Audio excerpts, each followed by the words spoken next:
Hypnotise এই শব্দটার সাথে তো আমরা সবাই ব্যাপকভাবে পরিচিত।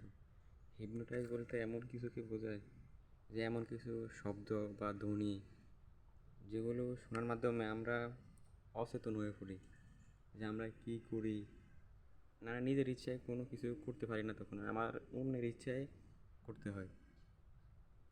তো এমন প্রতিধ্বনি আমাদের দেশেও কিন্তু কম হচ্ছে না।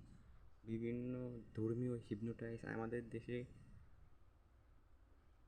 প্রতিনিয়ত চলতেছে, এটা সাধারণ ব্যাপার।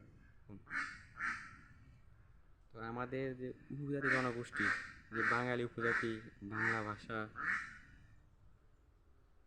আজকে আমরাও দিনে দিন হিপনোটাইজের দিকে ধাবিত হচ্ছি।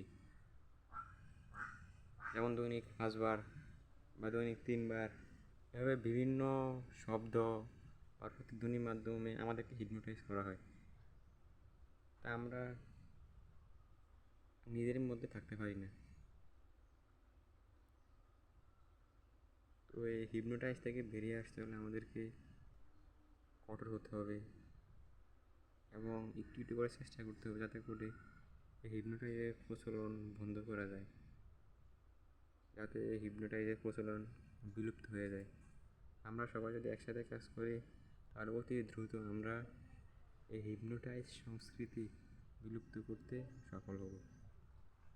সবাইকে অসংখ্য ধন্যবাদ।